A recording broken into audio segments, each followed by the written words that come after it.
Welcome to the U.S.-China Global Education television series, presented by the Confucius Institute U.S. Center in partnership with the World Affairs Council, Washington, D.C. This 10-part series brings together presidents of universities and cultural institutions that host the Confucius Institute, along with distinguished American business, diplomatic, and educational leaders, to discuss the importance of global education, language development, and people-to-people exchange between the United States and China. My name is Tony Cully Foster, and I'm the President and CEO of the World Affairs Council, Washington, D.C. Our focus is on global education, international affairs, and global communications. Like the Confucius Institute U.S. Center, we build educational bridges and advance international understanding between students, teachers, and professionals in the United States, China, and worldwide. We have a valued strategic partnership with the Confucius Institute U.S. Center. Their focus is on Chinese language development, global education, and people-to-people exchanges between the United States and China. It's my honor today to be here with my friend and colleague, Professor Gao Qing, the Executive Director of the Confucius Institute U.S. Center, who will introduce our program today. Thank you, Tony. Today's program takes place at the Ronald Reagan Building. We are honored to be joined by two distinguished speakers, Dr. Dan Mote and Ambassador Charles Freeman. Dr. Dan Mote is the President of the National Academy of Engineering and the former President of the University of Maryland, College Park. Under his leadership, the first Confucius Institute in the world was established at the University of Maryland in 2004 and continues to be successful today. He has been serving as the senior advisor for the Confucius Institute headquarters and guiding the development of this global educational network for over a decade. Dr. Mote's vision and accomplishment on promoting educational and academic exchanges between the U.S. and China have been highly recognized. Ambassador Charles Freeman is a pioneer and lifelong contributor to the U.S.-China bilateral relationship. He is a highly regarded international diplomat with a distinguished career as a U.S. ambassador. Additionally, he was the principal interpreter for President Nixon's historical trip to China in 1972. Now, let's join our speakers for this important dialogue. I feel very honored and privileged to be here tonight with all of you, and especially with Ambassador Freeman, who is so knowledgeable about these areas from a diplomatic perspective and very important as well. And Ambassador Freeman, I note from the information I have about you that you, in the 1960s, which was a very turbulent time in China, things were really in an upheaval with the Cultural Revolution and so forth, and not a particularly attractive time for Western cultures, it seems. I'm wondering why you decided to learn Chinese at that time. Well, a lot of people asked that question at that time because, of course, the United States and China had no relationship whatsoever. China was under a total regime of sanctions and totally isolated from the United States as a matter of American policy, and we championed a rival regime in Taipei against the government in Beijing. So the answer to your question is it began with intellectual curiosity. I was at the Harvard Law School. I decided I didn't want to be a lawyer. I went to the Widener Library and started reading history around the world, and I came to China, and I became quite fascinated, and I began to think about the global geometry in which I would spend my life. And it seemed to me obvious that a situation in which the Chinese and the Soviet Union were at odds, and the United States and China had no communication, that simply could not last. And I thought it would be very interesting to be there when we reached out our hand to form a relationship. So when I came in the Foreign Service in 1965, I asked to be assigned to anywhere on the rim of China. I knew that learning Chinese well would be a long lifetime task, and before I started it, I wanted to be sure that a diplomatic career suited me. So I asked to go anywhere on the rim of China except India.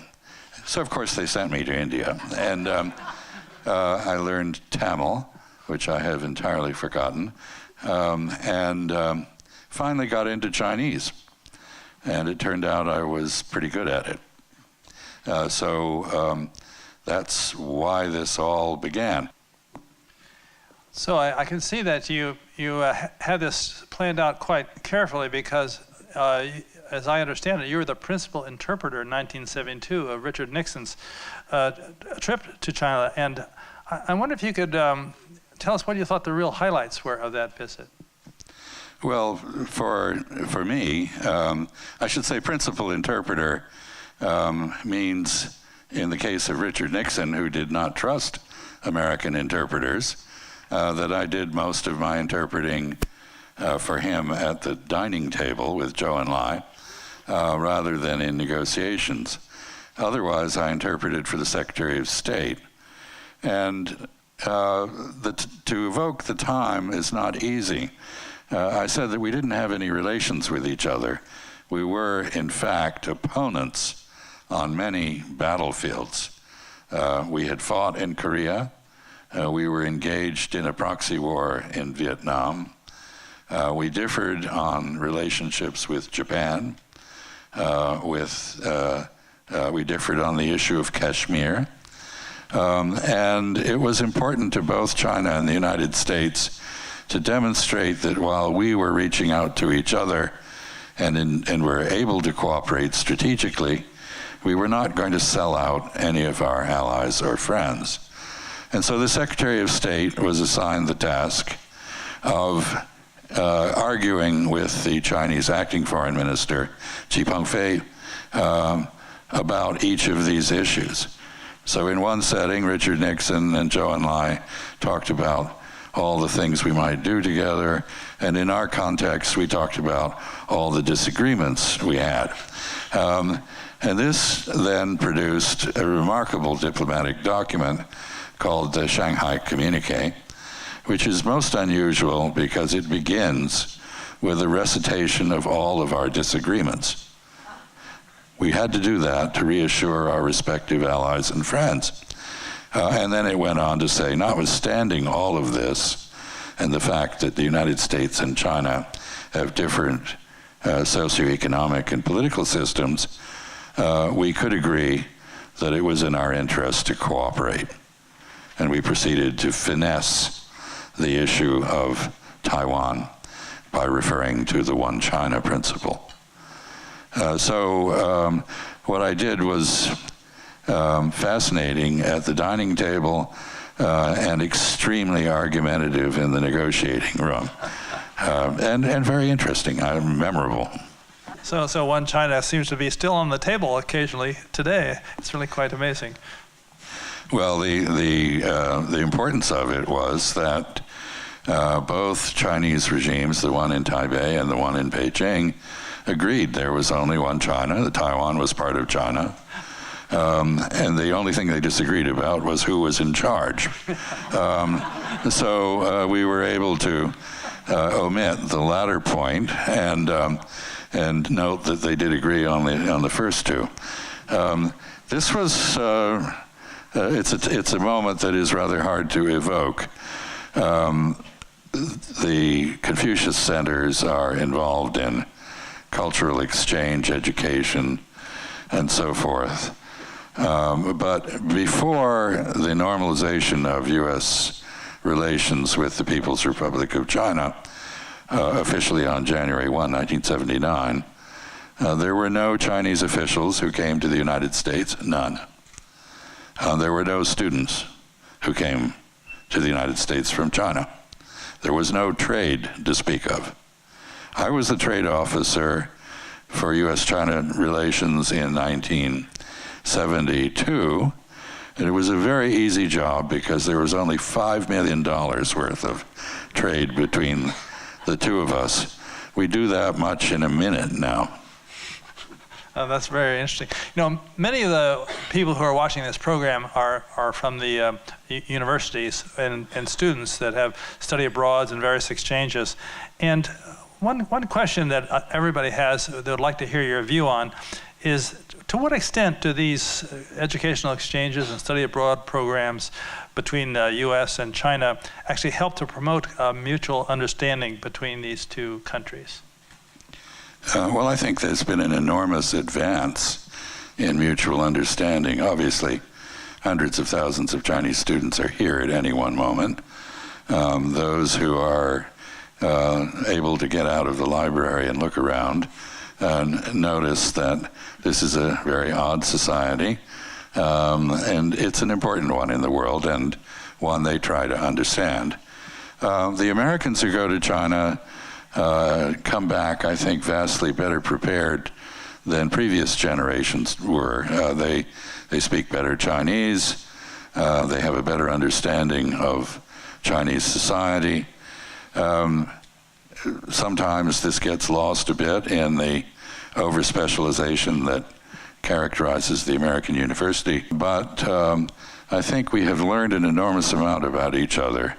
And we are, through these exchanges, through the sorts of programs, cultural programs that we put on in each other's countries, we're weaving a fabric of connections that gives stability to our relations. Even when we have political or other disagreements, the underlying fabric remains, and this gives a resilience to the relationships that it would not otherwise have. So I think it's terribly important. So do you have any suggestion about, in this kind of diverse, multicultural, interconnected world we live in, what the U.S. and China might do to advance global education? Any advice? Well, I think in a sense, we've already done an enormous amount. I mentioned the Chinese students who have come here. It's not just the students, but people who have gone back to China have totally revolutionized the Chinese university system. China had a system based more or less on the Soviet system, which was not a system of research universities, but essentially schools that taught doctrine of one sort or another. That's all changed. Chinese society is vastly better for having had the contacts it's had with the United States. And I'd argue that the United States has the potential to benefit enormously from China as Chinese science, technology, and culture advance. In a broad sense, China is obviously a very important society, maybe a fifth of the human species at the moment, an enormous force in the global economy, increasingly looked to for leadership on international issues. We have a big stake in understanding China, and these programs help us to do that. We therefore become more competent, potentially, in our management of our relations, not just with China, but with everyone else. And the Chinese, of course, have the same progress as we do. I have to say, just in my observations, not nearly as expert as yours, of course, but I find the Chinese people that I've met in various parts of China very interested in understanding the United States. But I haven't found many people in the United States very interested in understanding China. I think there are people on both sides who are not interested in learning much about the outside world. you will meet a lot of people in China who fall into that category. If you speak Chinese and go around and talk to people, you will find that it is a rather small slice of the population that is really interested in international affairs. On the other hand, China is in the process of discovering the world. It wasn't so long ago that Chinese did not have passports, could not travel abroad, were not tourists. Now, anywhere you go, you will find a large number of Chinese tourists. But it's true. Both societies are huge continental societies. You can drive for 3,000 miles in this country and never encounter anyone who doesn't speak English. You can drive a comparable distance in China, and you'll meet very, very few people, if any, who don't speak Putonghua. So we're so large that we are naturally rather self-absorbed. Both of us could do with a bit more curiosity about the outside world. Oh, well, thank you very much for that. So how would you characterize the current U.S.-China kind of bilateral relationship, and what recommendations would you have that might can be strengthened through people-to-people kind of initiatives? Well, I have a long history on this. As I say, I started out responsible for, I was at one point the officer in charge of U.S.-China relations for the U.S. government, and it was very early in the process of our establishing relations with China. And I think it's fair to say that I literally knew everything that was going on. And there was an enormous amount of activity. I personally participated in the negotiation of 36 treaties and agreements with the objective that we had after normalization of achieving the sort of relationship we would have had if we'd not had 2 decades of separation, and doing that in 5 years. Mm-hmm. So back then, it was possible to know what was going on in the relationship. It is now so vast, so complex, so multi-dimensional, so deep, that no one, no human being, no artificial intelligence yet created knows what is happening in this relationship. The complexities are huge, and there are enormous contradictions. At the economic level, we are heavily interdependent, a huge volume of trade and investment going back and forth between us. This is a relationship we're now trying to improve with the bilateral investment treaty, and I heartily support that objective. Politically, we cooperate on many issues. We also argue on other issues. The issue of North Korea is one on which we have both agreements and differences.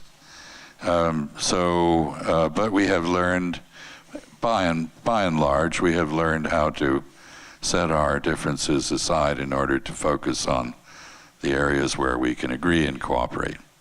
In the military area, I'm sorry to say we have an increasingly tense and confrontational relationship. I don't think that's necessary, but that is what has happened, and it needs to be managed very carefully. Culture, information, exchange, well, this Confucius Institute movement in the United States is a response to, I think, the growing number of Americans who want to know more about China. Now, earlier, when St. Patrick and Confucius were quoted together for the first time in history, something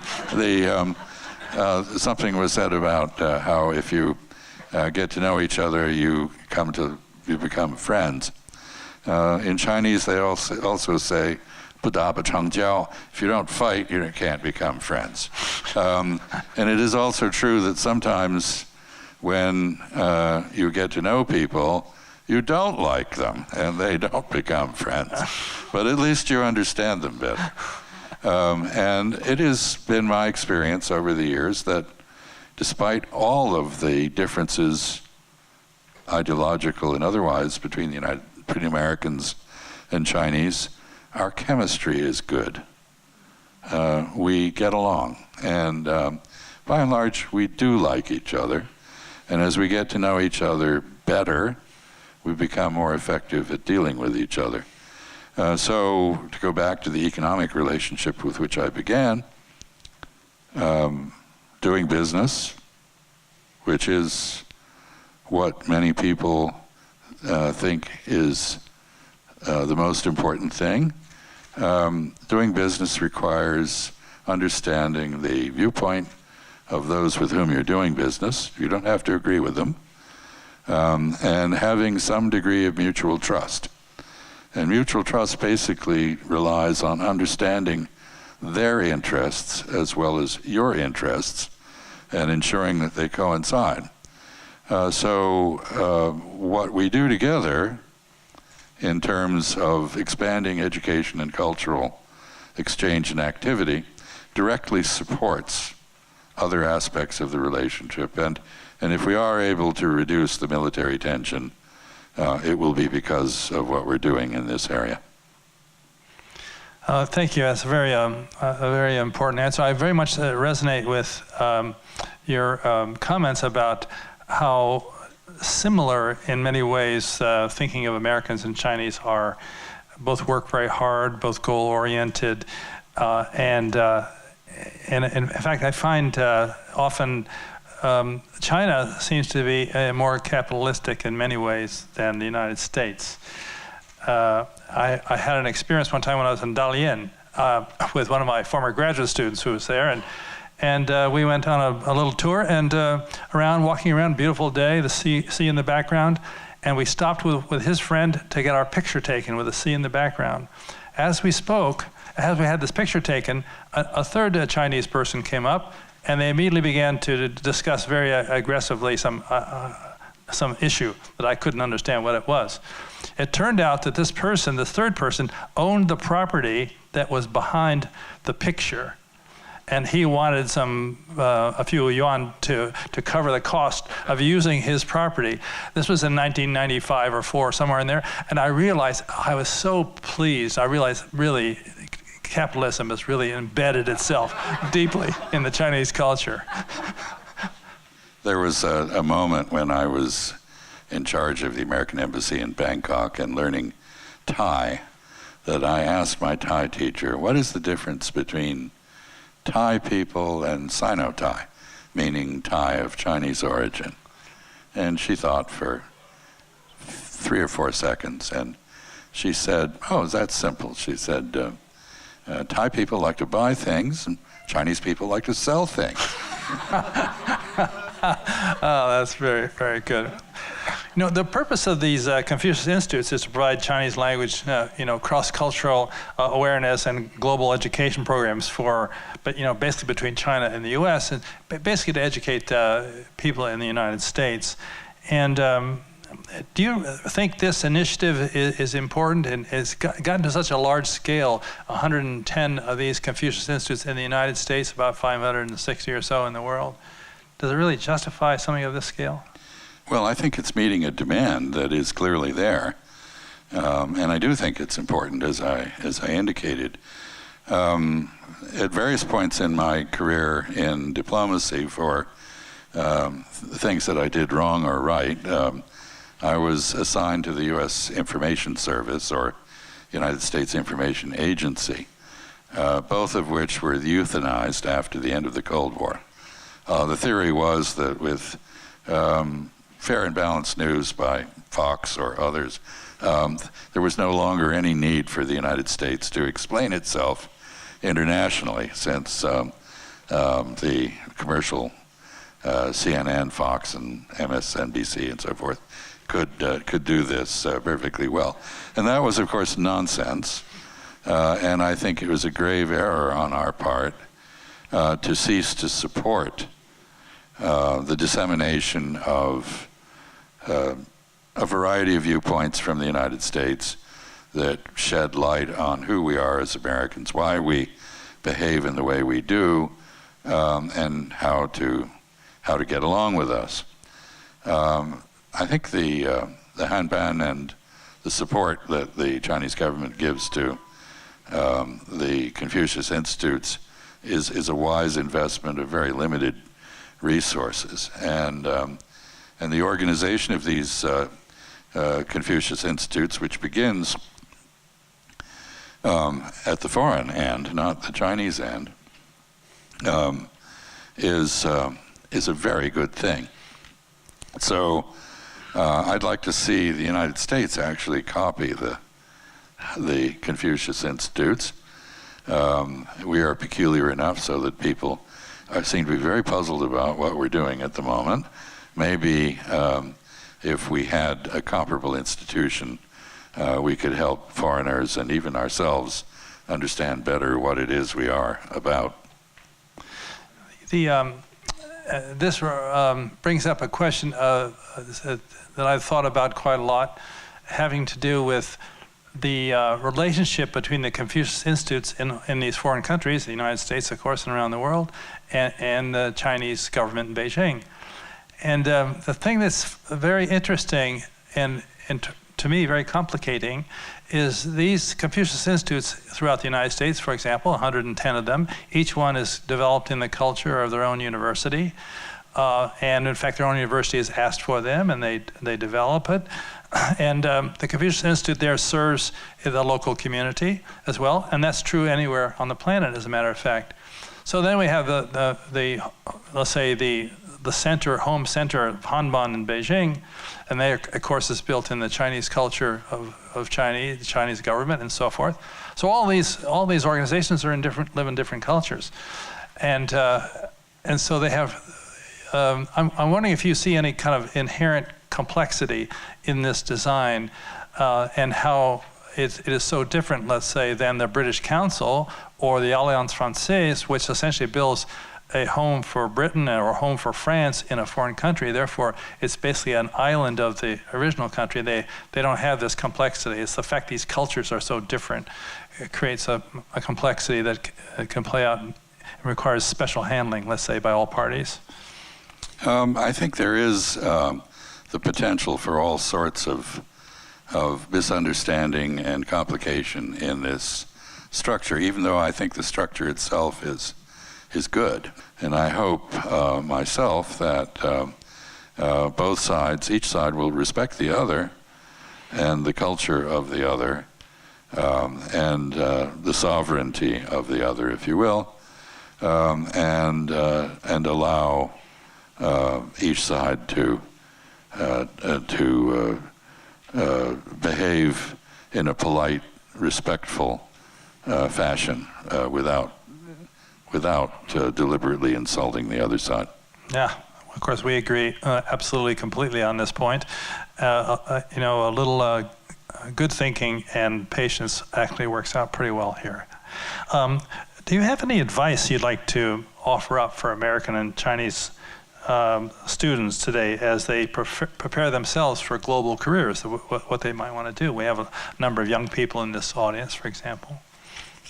I think the most important thing for a Chinese student here or an American student in China is to break out of your own little group of fellow countrymen or women.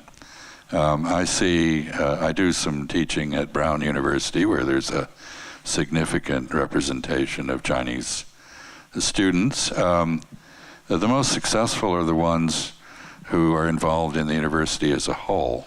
The least successful are those who are only with their fellow Chinese. So whether you're studying medicine or engineering or economics or political science or anthropology or whatever you're studying here, I hope the Chinese students will take the time to take advantage of the fact that you're in the United States. And there are lots of Americans around you, most of whom are probably pretty friendly, and many of whom would benefit by getting to know you. You would be helping them to understand more about Chinese and to respect Chinese more if you reached out to them.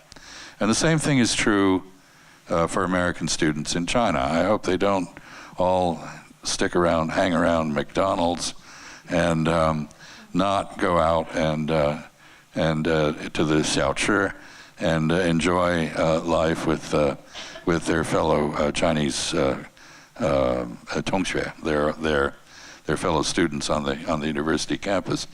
It would be a great waste. And I just say one thing about language learning, because one of the reasons for going abroad is to learn a foreign language. It really is a matter of immersion. And in order to learn a language, you have to have several characteristics. First, you've got to be willing to embarrass yourself and make a fool of yourself, because you will, inevitably, especially in a tonal language like Chinese, you will get things wrong, and you will say things that are absolutely ridiculous. And people will laugh at you, and you have to be able to laugh at yourself. And second, you really need to immerse yourself. I'm sort of an extreme example. I gave up English when I was studying in Taichung in Taiwan. I gave up English for 1.5 years. My kids, 3 of them then, suffered through sight translation of the entire Lord of the Rings into Chinese because they were going to Chinese schools, and we have a habit of reading aloud at night before they went to bed. So all of Tolkien got translated into Chinese, and some of them tell me that it was not a bad experience. But anyway, I also was the master of ceremonies at bingo in Catholic churches, and I did some bar crawling too. And I think all this is important. You can't stick in the classroom and learn everything. And what you will take away from the experience of studying abroad is not so much the technical knowledge that you picked up. You could get that at home, perhaps. But the friendships, the environment, the exciting differences that exist where you are. So do you recommend for students to kind of get out of the big cities and get into the countryside a bit, see where people really live and work and what they do? I think I always thought that in theory, rustication, 下放, was a good idea. That is, get people out of their bureaucratic or office environment, out of their university, and out mixing it up with real people. The more I learned later, however, the more I realized that a lot of the real people weren't too entertained by having students shoved down there into their villages, and so it can be a bit overdone. But yes, travel is important. Talking to people is important. And, you know, I obviously spent a career in diplomacy. I remember when I was the charge in Beijing, charge meaning in charge of the embassy, the political counselor, who was very, very good at his job, would go through his section. He had about 10 people working for him. And if he's in the afternoon, and if he saw anybody sitting there reading a newspaper or something like that, he'd say, "Get out. If you can't make an appointment to see somebody in the Chinese government or business, go sit in the park and talk to people, because you could be in Washington reading that newspaper, but your value added comes from the fact that you're here." And I think that was very sound advice for a diplomat, and it's very sound advice for a student.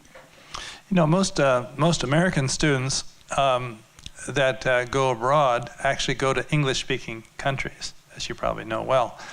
And I have to admit, it's always I always felt that there's a little bit of a kind of lost opportunity, or kind of missing the point, so to speak, by doing that. And it sounds like you may agree with that point of view. of course, the Chinese are not going to a Chinese-speaking country when they come here. They sort of get dumped into it and do extremely well. All my PhD students, by the way, wrote their dissertations in English, and they were perfect when they were done. I think actually it's been said that the United States and Great Britain are two countries divided by a common language.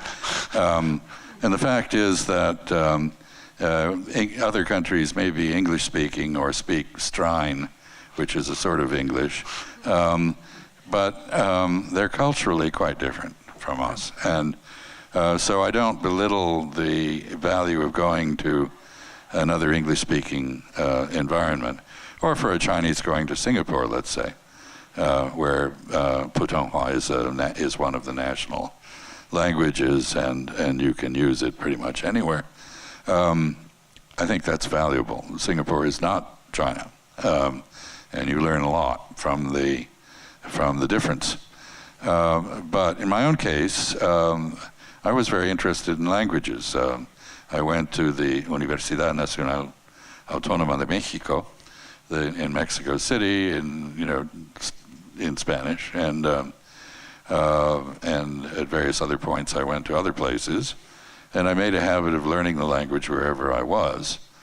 So I ended up speaking a lot of languages rather badly, but at least understanding what's going on in the environment around me.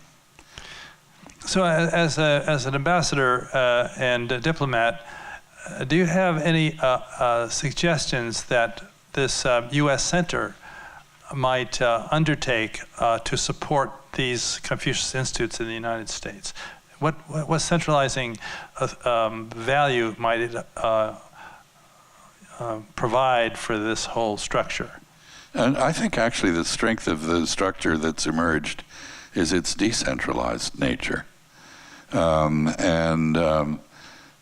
don't feel qualified. I'm not sufficiently conversant with the organization to make specific suggestions in any event. But I think decentralization is good. It allows experimentation.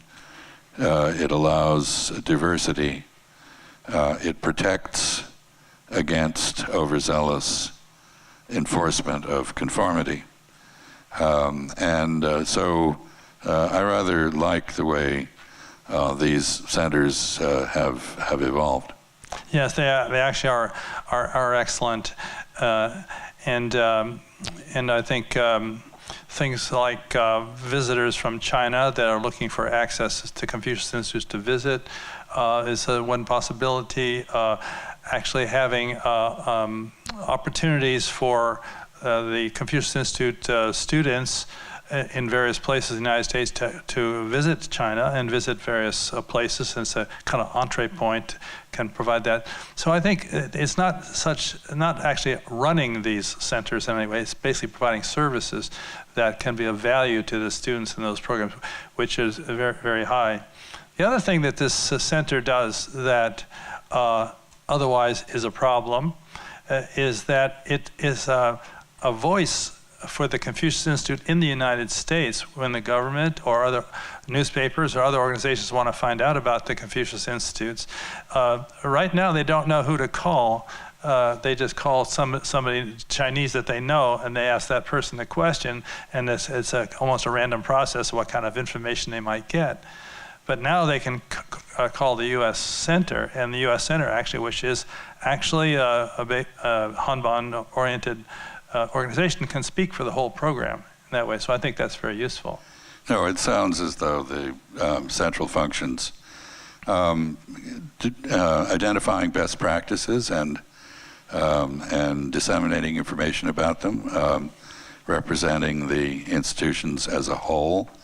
Yes, these are very valuable things, and actually, because this is an American group of institutions, it should be responsive and responsive to the local communities where the Confucius centers exist.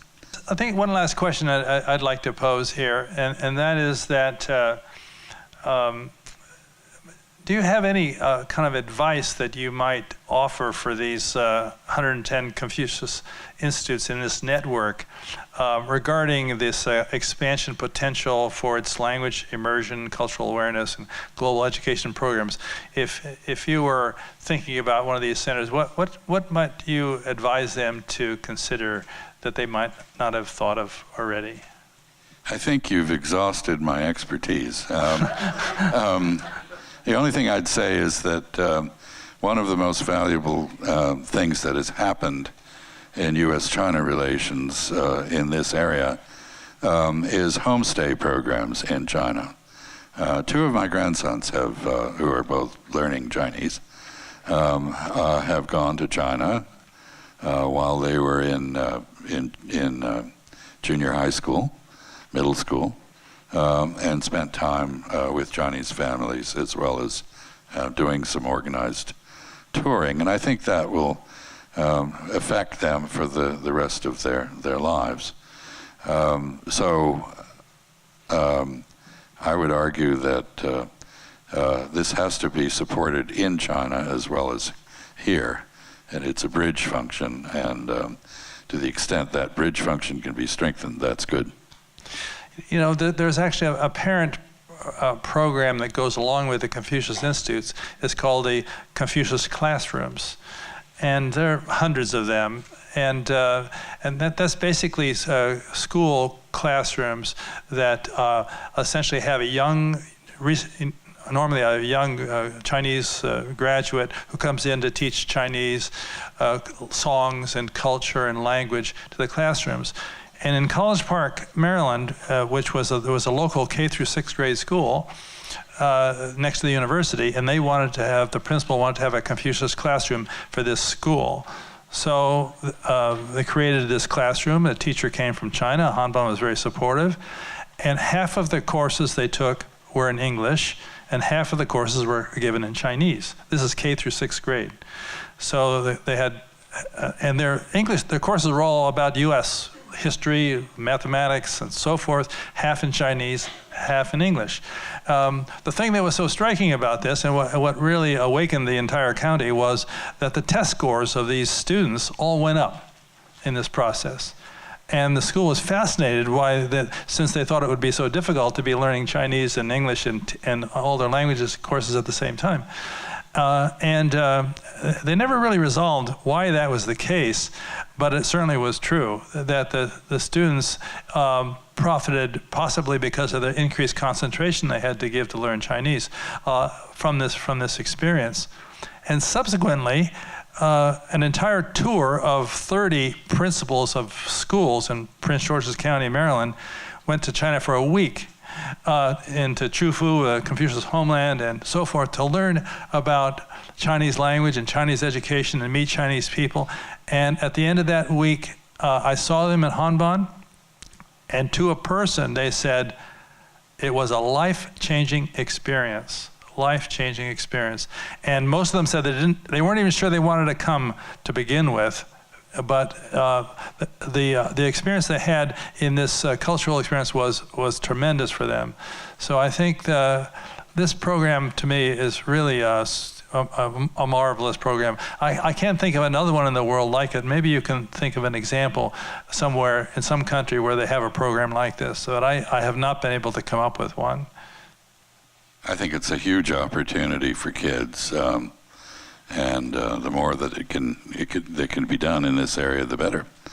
The interesting thing is that both China and the United States are countries that are naturally hospitable to foreigners, even when we have immigration bans. This is an anomaly. We tend to welcome people here, and Chinese, I've found, are very welcoming also. And so this works, and it's worthwhile. There are other ways. I will say one other thing about. There's a family tradition in my family, goes back 5 generations, that on Tuesdays and Thursdays we spoke a foreign language at the dinner table. And for my grandfather's generation, it was German. because that was the language of science and technology. For my mother's generation, she spoke French on Tuesday and Spanish on Thursday. For my kids, it was Chinese, Tuesday and Thursday. So you can actually, if the parents are involved, you can actually help the kids get a leg up on the whole process. And this is actually very Chinese. I remember in Taiwan when my older son went to school and he had a broken shoelace. He was pursued home by the teacher who lectured my wife and me about what bad parents we were. And I thought this is very interesting, very Chinese, and actually very useful. I think to this day he's careful about his shoelaces.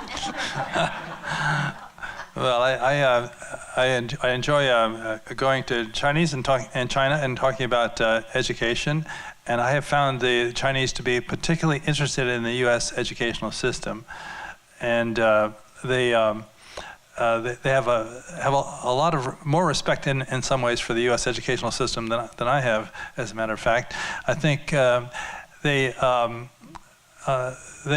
like the idea of innovation and independence of thinking, but at least they express that. But in fact, they have a Confucian culture which basically says they should avoid extremes and collaborate to stay in the middle.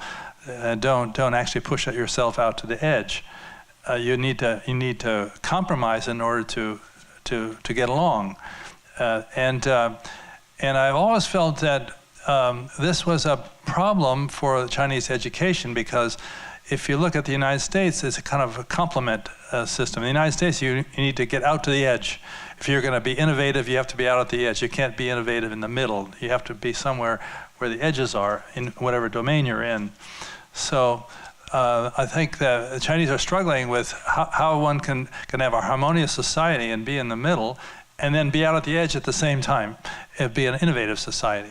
So this is, and they're sort of struggling with this. And the senior people I've spoken with there about this always say, well, we're going to have innovation with Chinese characteristics.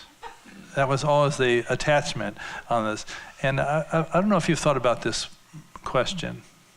I think actually China in many respects challenges the conventional wisdom in the United States about innovation. We imagine that you can't have innovation in science and technology without freedom of speech. But that, of course, is belied by many other examples. Soviet Union, Germany, various points. It turns out that what you need is freedom of scientific communication, not political communication. Freedom of political communication is very desirable, certainly, and something Americans have traditionally felt strongly about. But it is also disruptive, and it gets right to this tension that you mentioned between the desire for harmony in society and then the willingness to tolerate and even encourage odd behavior or innovative behavior. So this is a contradiction that every society has. I don't think China's unique in this, and I think they're feeling their way. When you look at systems, like, for example, a legal system, you sometimes find examples of a law that is identical. In fact, it was translated from one language to another.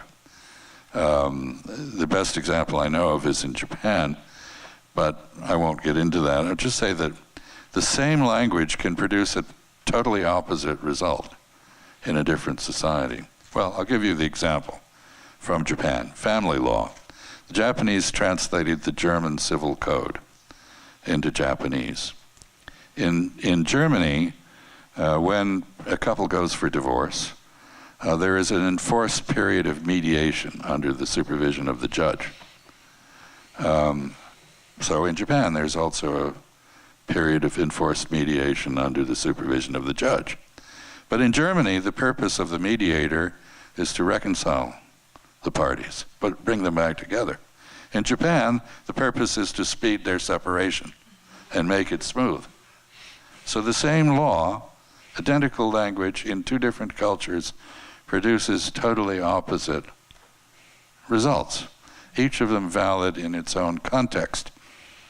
I think we have to, as human beings in a society, in a global society, we need to be conscious that there are other values that deserve respect. We cannot insist everybody be like us. And in fact, we should be pleased that they aren't. Well, this has really been a very interesting evening for me, and I'm very pleased to have had this opportunity to have this conversation with you and hear your perspectives. I think it's very important for the Confucius Institutes as well to have your thoughts, and also to hear what responsibilities they have in their relationships with Beijing and with China, and that how much consideration and respect they have to give to this relationship when they choose their programming and their intentions and their practices in order to keep this kind of family together. It's a kind of how do you get along in a family as well. It's been an honor and a pleasure, and I hope it's useful, as you suggest it may have been. So, well, thank you very much.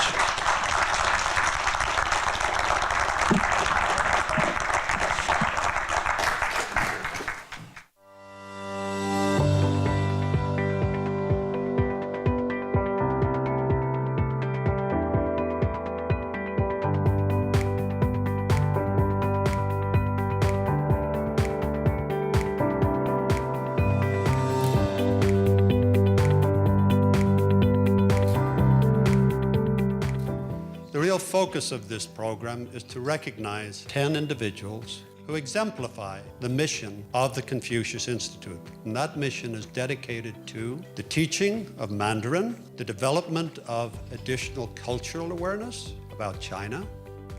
We have 10 exemplary students representing the vast diversity of the students body of Confucius Institutes all over the country. To all of the honorees tonight, congratulations. You really, really, really deserve it. But it's not just your knowledge of the language and the culture, it's actually the special spirit that inspires you to do this. And these difficult challenges that you've overcome in order to keep this going really require a certain quality of person to do this. If we in America are going to compete on the global platform, we need everybody in this room, and we need more than everybody in this room, to be able to feel comfortable in a different culture, in a different context. There are not that many people who really feel comfortable in a Chinese context, and I hope that each one of you in this room knows how lucky you are to have a Confucius Institute as a bridge. People need to relate on a human basis, and when you feel comfortable human to human, people to people, you're going to be a huge success. My mantra, my number one belief is that there is nothing better than engagement. That's the way I live. If you are engaged in a common mission with the people with whom you work throughout the world, no one can stop you. We need everybody in this room. We need all of you to take your language and your cultural aptitude and your interest and to combine it with whatever other skill that you're doing. I don't care if it's accounting, I don't care if it's PR, I don't care if it's medicine. Put the two together and help the world connect. They are extraordinary young people, and I'm very proud to introduce them to you tonight. Americans should learn Chinese because America and China are so connected in economy and trade, and in our daily lives, China affects a lot of what we do. Having a strong relationship between these two countries is critical, and to do so, we have to be able to have these exchanges, and not just amongst the major leaders. It doesn't just need to be the presidents of both nations meeting. It needs to be the everyday citizens learning more about each other. the East and the West both have different values, and both of them can combine to create something even more powerful. Both countries can benefit from each other, and China plays a large role in America's economy and culture. So it would help them fully, if they learn the language, it would help them with communicating further. Americans should learn Chinese just so they're not sitting in their little corner of the world. We could solve issues a lot better together by working together and learning how to communicate together, as opposed to individually. So I think the sum of us together is way better than us individually. Being involved in a Confucius classroom has really given me more of an understanding of not only a language, but a culture. And I've spent the past 6 or so years really immersing myself in Chinese, from the classroom to the field trips to the music to the people. And I want to major in international relations, and a lot of that is because of the experiences that I've had in my Confucius classroom. I would just say, just jump right in and start learning. And you can do it, especially when you have things like the Confucius Institute behind you. It's such a big world and such a diverse world, and there's so much that, at least for me, I don't even know what I don't know. And so by having educational cross-cultural experiences, I think it helps us broaden our horizons, it helps us deepen our understandings, and it helps us build connections with people. Being able to visit China and speak to other middle schoolers entirely in Mandarin is something I never could have imagined a few years ago. It all happened because of my friends at the Confucius Institute at William and Mary College. I shared my experiences growing up in the U.S., and the Chinese students shared their experiences growing up in China. I asked them what they would like people in America to know about middle schoolers in China. Can you guess what all of the kids wanted us to know? Like kids everywhere, they all shouted out homework. They said that they have way too much homework and not enough time for social and fun activities. They seem to think that American kids just have fun all the time. This is not true, by the way. So what I really want to do is raise my hand and raise a toast to everybody here, and to say thank you so much for getting it. Thank you so much for being part of this and understanding it, and to help us achieve what's going to be so important for the people that follow us.